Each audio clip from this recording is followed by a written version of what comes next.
Bali ito na guys, tinap na natin yung regulator at saka wire at saka filter capacitor. Yan guys, yung filter dito natin nilagay sa ilalim. Yan. Yung regulator natin. Tapos ito naman yung wire natin. Yan, dyan natin tinap yung left and right.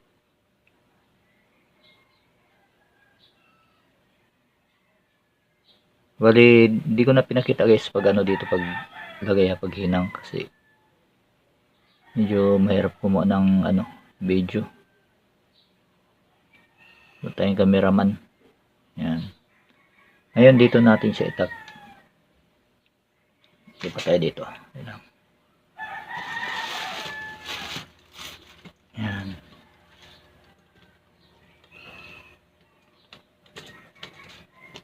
Okay, sayo sila natin. So, mahirap talaga. Yan.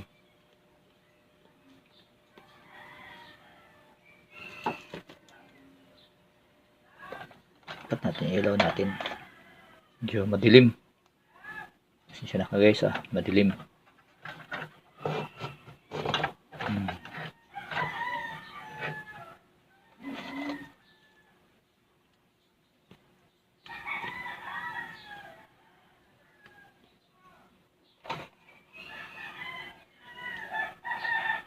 Tanggalan natin ang ilaw nga.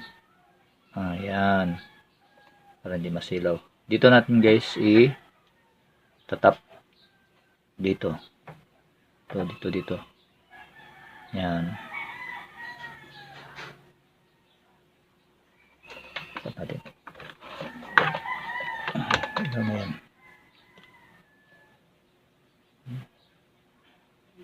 Talagang masilaw talaga. Yan. So okay pa tanggalan ng ilaw. Yan. Dito natin guys tatap. Ganito yan.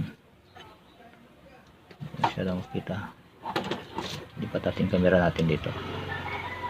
Yan. Yeah. Yun. Yan. Bali nakaganyan siya. Yan.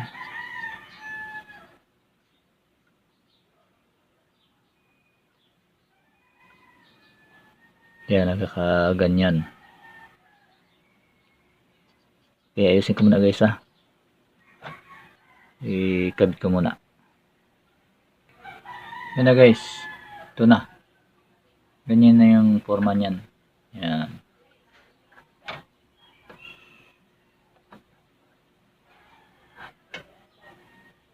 Ngayon ayusin na natin yan. Yan guys Yan. Ito yung dalawang wire. Ito yung papunta dun sa input natin. Yan. Ito yung dalawang frequency output. Papunta naman siya sa frequency input sa RF. Yan guys. Ayusin natin.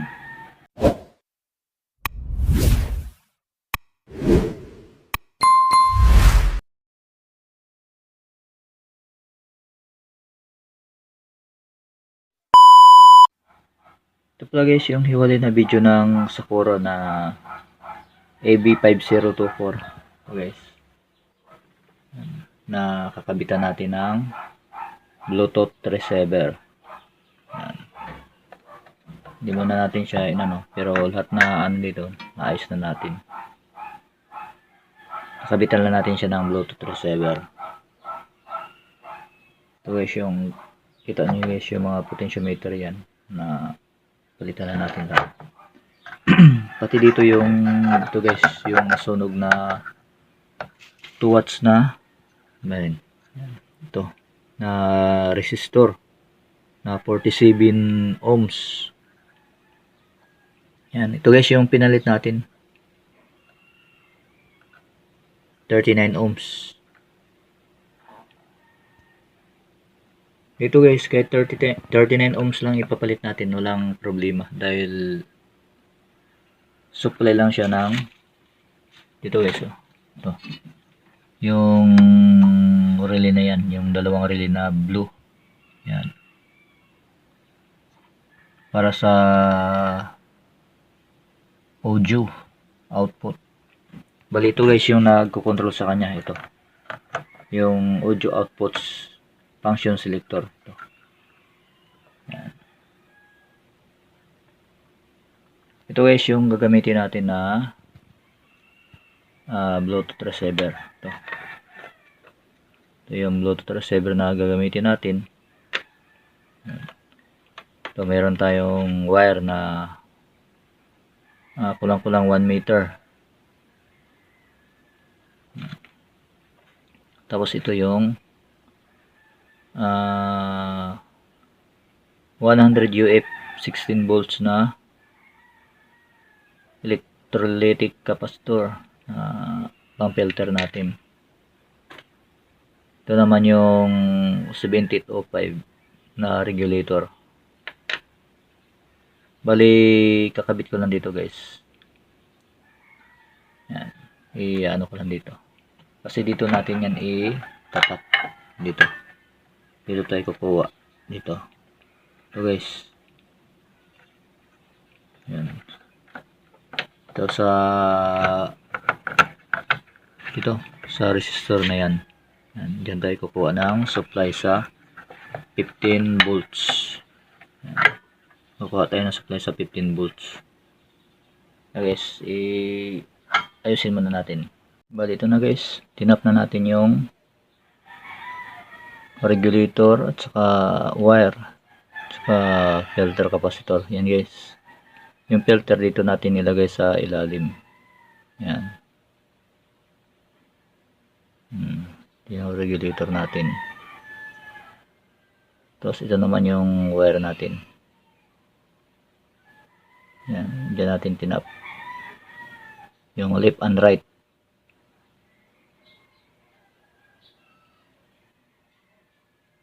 Bali, di ko na pinakita guys pag ano dito pag lagay pag hinang kasi medyo mahirap kumuha ng ano video. So, tayong cameraman. Yan. Ngayon dito natin siya itap. Sige pa tayo dito. Yan. Yan.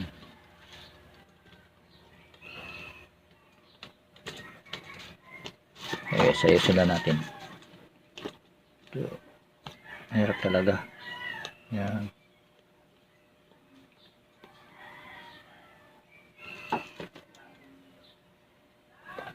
Dapat natin ilaw natin. Medyo madilim. Pasensya na ka guys madilim.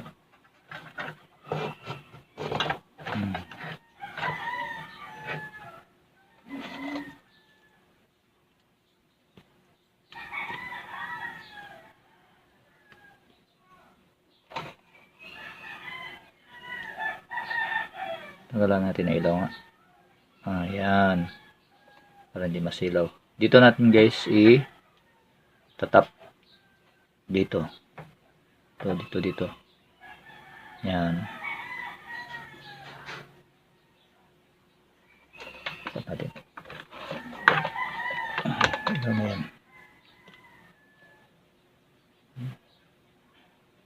Talaga masilaw talaga. Yan. So okay pa tanggalan ng ilaw. Yan. Dito natin guys tatap. Ganito yan. Masyadong makita. Lipat natin camera natin dito. Yan. Yan. Yun. Yan. Bali nakaganyan siya. Yan.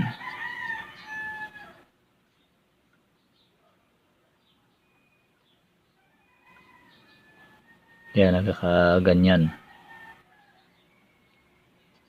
Okay, ayusin ko muna guys ikabit ko muna. Yan na guys. Ito na. Ganyan na yung forma niyan. Yan.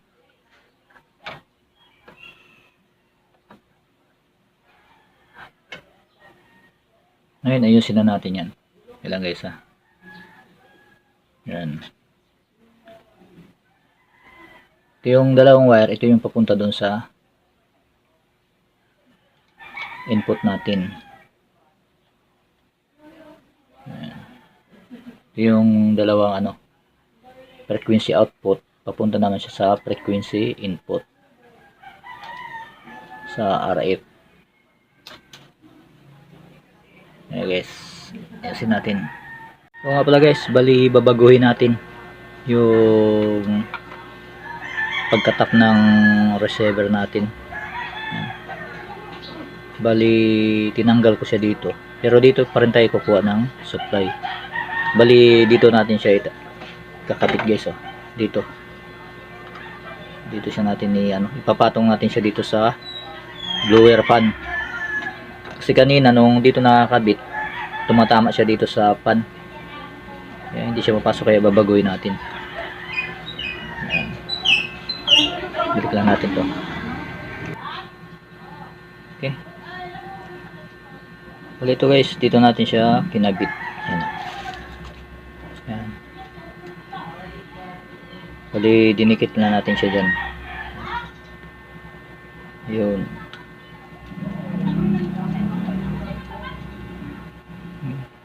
Kapatong siya sa pan.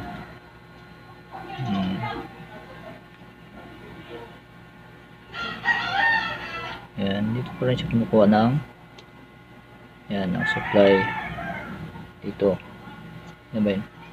Yan, sa ano na yan, oh. Ito ba? Yan. Dito sa 15 volts.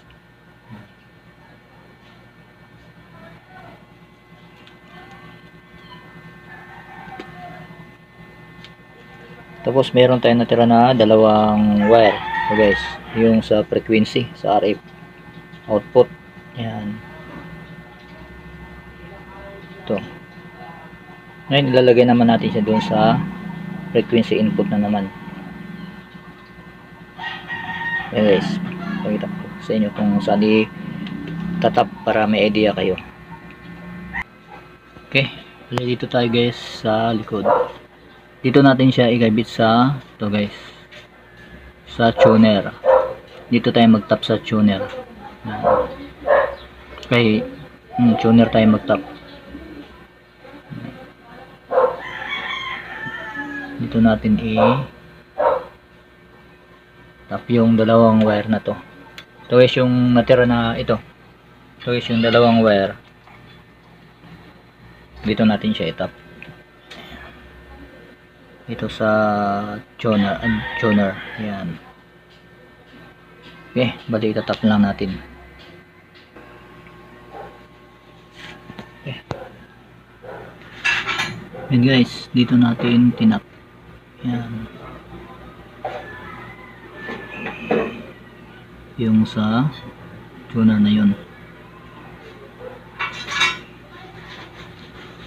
Okay. Medyo dumilim.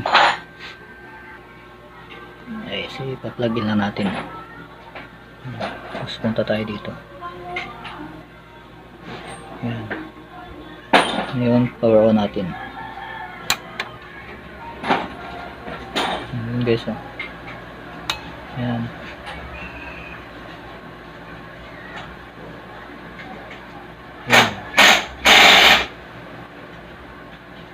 Under na yung Bluetooth natin, oh.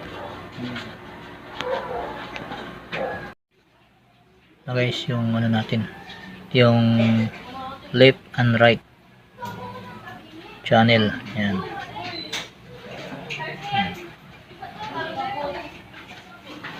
Yun na, bali nice na natin siya. Yan.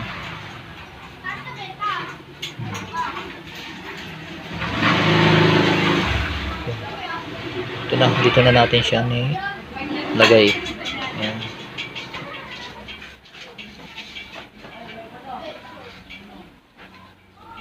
Ngayon subok na natin, plug in natin siya. Yes. Natin dito.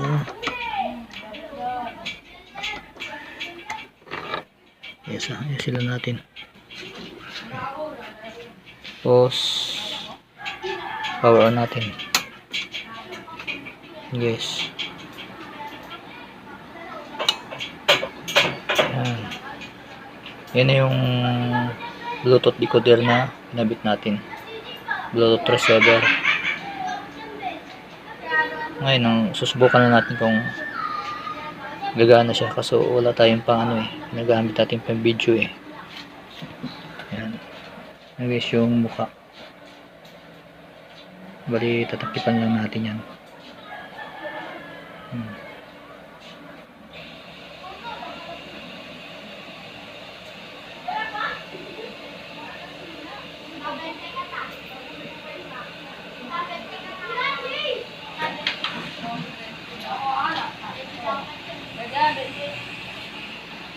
Ngayon, testing na natin siya sa DVD muna.